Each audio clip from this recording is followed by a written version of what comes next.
And a good Monday morning to you, if I can get the words to come out of my mouth okay.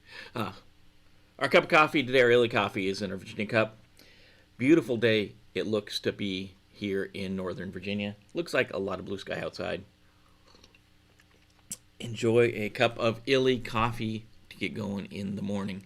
Hope y'all had a good weekend. Hope everything is going well for you. Hope things are just cruising along the way you thought they would be. A few things in the news today. Not a giant news day, but a couple things out there that wanted to share with you. First up, Russia is in the news, our hacking news, our cyber news, news of security for today. The Berserker Bear APT, or Advanced Persistent Threat Group, also known as Dragonfly 2.0, is at it again. This group's been around since about 2015. Typically, they attack U.S. Critical infrastructure sector companies, power infrastructure, financial.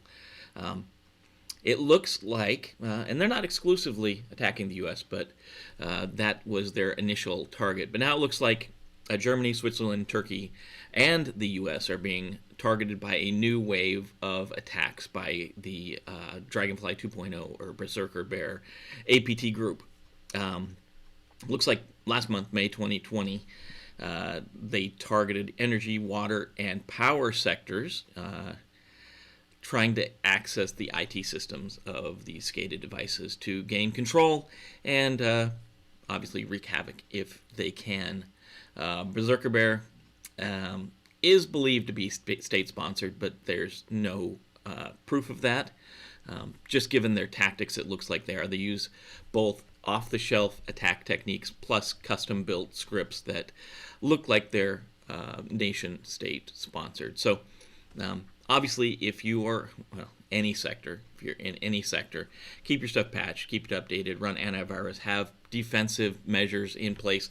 If you're an enterprise or an organization, obviously have strong cyber defenses, defense in depth, and all of the good principles we should be following.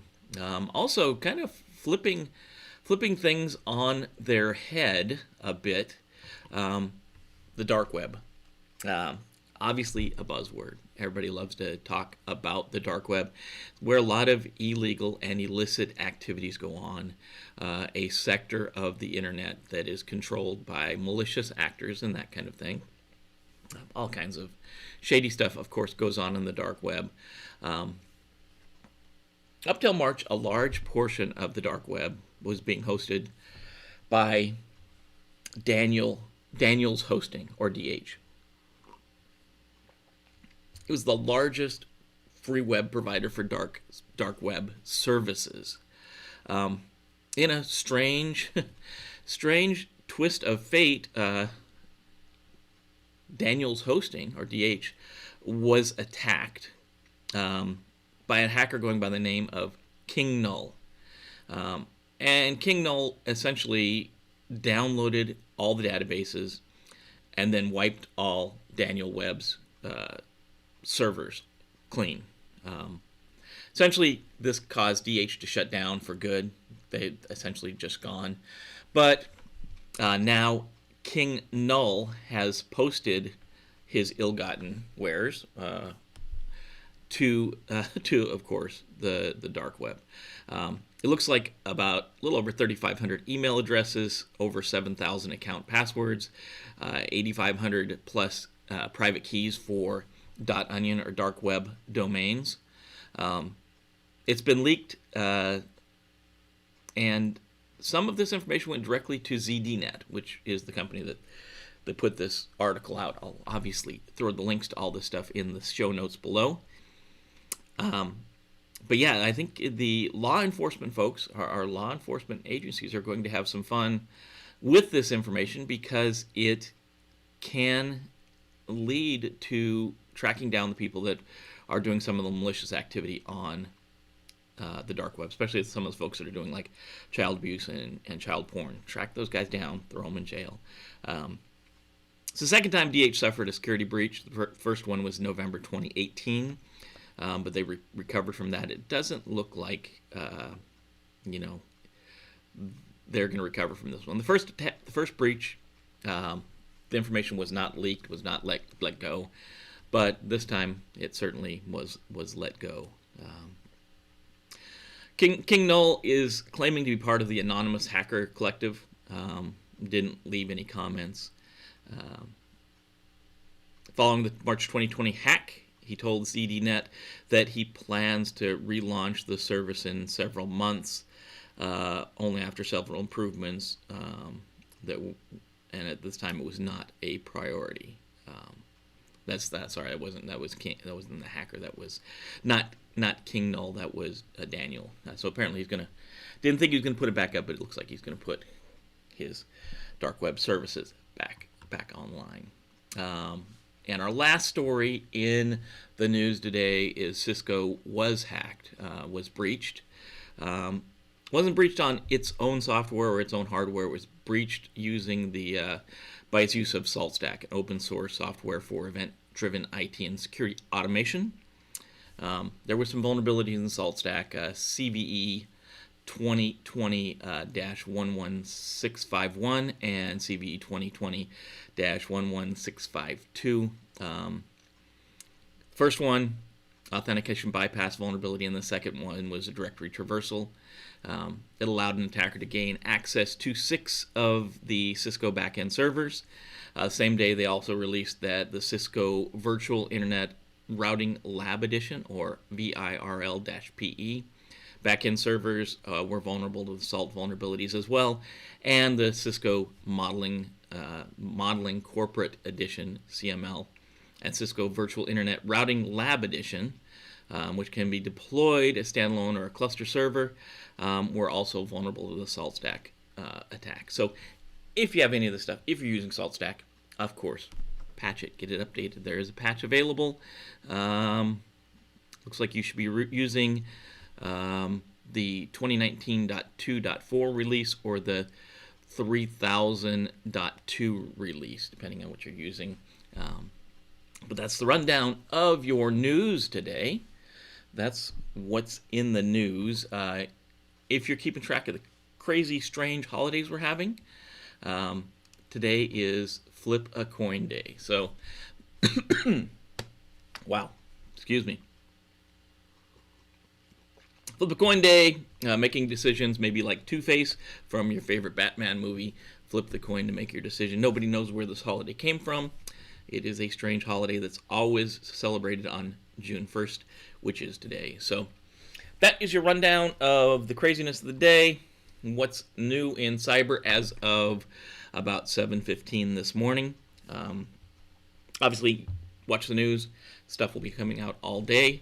But these links will be provided in the show notes as soon as we're done with the broadcast this morning. So if you want to read more about them, find out more, stay tuned and get the show notes. That's the rundown and the summary. Hang out after the little intro, and we'll be talking about routers and how it can help you get your security career moving and how it can help you pass the Security Plus certification exam from CompTIA. So hang out just for a minute, and we will be right back.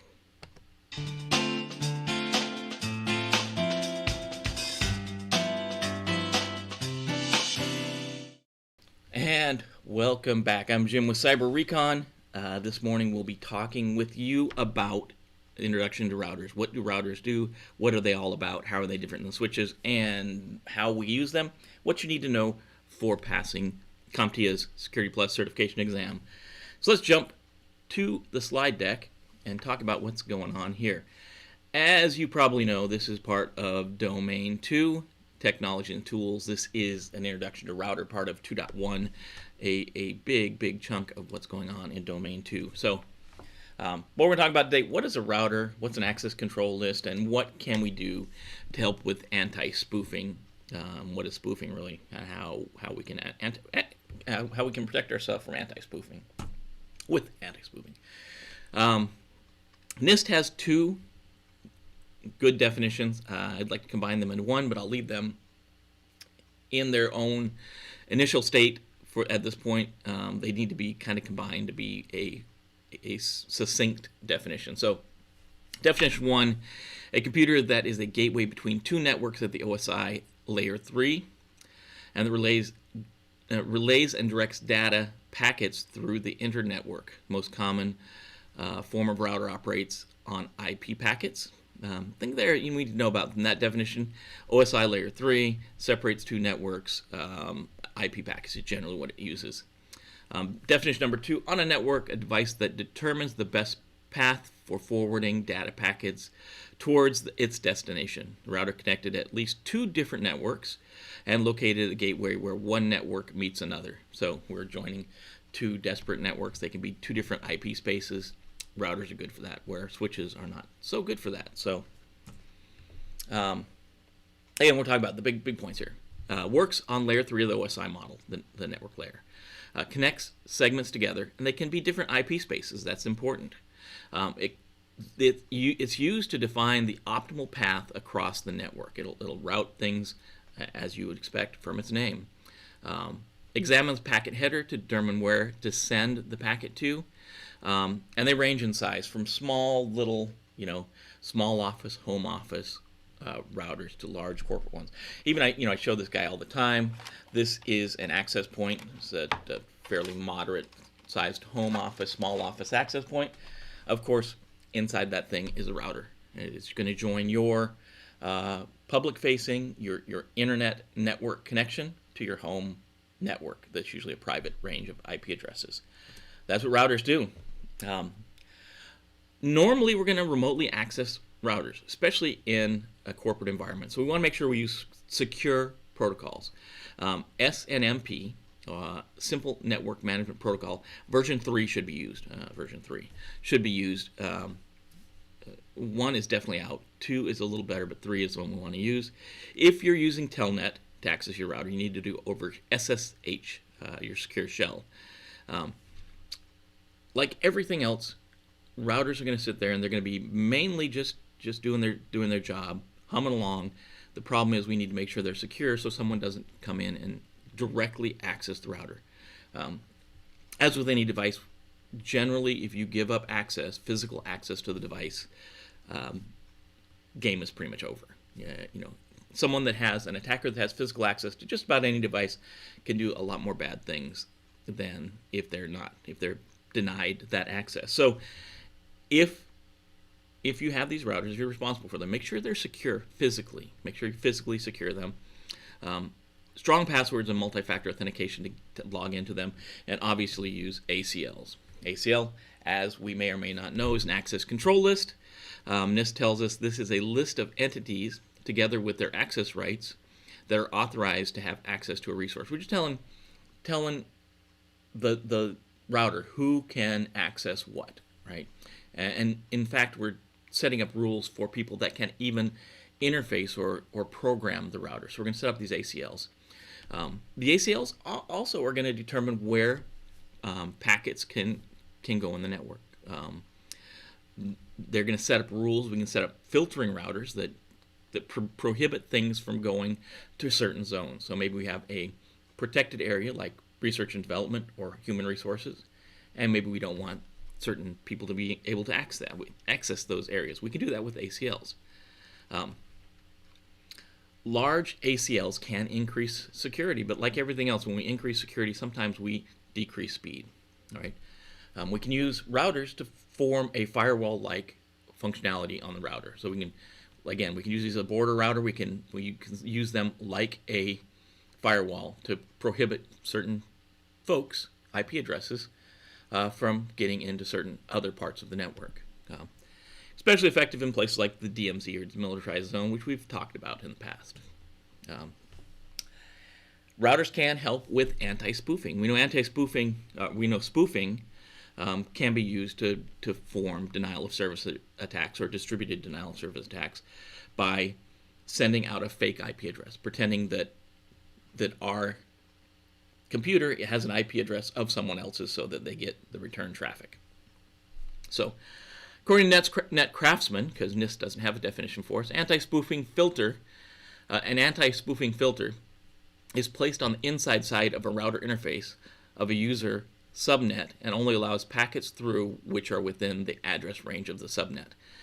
Sounds a little confusing, maybe, but if we think about the router as kind of the gateway out of our network, one of these rules is that every address coming from that internal network out has to be in the range that we have for our network. So, for example, if we're using the private IP space of 192.168.1 dot whatever, we'd expect every IP address coming through that router from the inside would be 192.168.1 dot something. If there's something else, then the router can just drop it. It'll drop the packet, and it helps defeat this spoofing. Routers can recognize an IP address that is spoofed based on the interface and the addresses used, and it'll just drop the packet. And that's how it helps with anti-spoofing. Sometimes they call these boggins, right? There's certain addresses that shouldn't ever go out to the internet, certain addresses that should never go past a router, certain addresses we don't expect to see. Someplace like outbound addresses should all be from that subnet range that we set within the internal network. So that helps with anti-spoofing. And that rounds out what we need to know about routers. Again, this is intro. This is not a deep dive into networking. This is what you need to know for the Security Plus exam, right? This is just introducing you to the router, telling you what it is. You need to know it's an OSI layer 3 device. It connects it connects different networks together, and it can help with anti-spoofing, including reducing distributed denial of service attacks. So, as always, I'm Jim with Cyber-Recon. Glad you could join me this morning. And if you're watching this later in the day and you're up in the morning, 7:30 Eastern Time, every weekday, we're coming out with Cup of Cyber, the live broadcast. If you want to interact, love to see you there. If not, we'd love to see you watch it later. So, enjoy your day. Like, comment, subscribe. Once you subscribe, hit that bell to be notified when we go live. And I'd love to see your comments below. But be safe out there.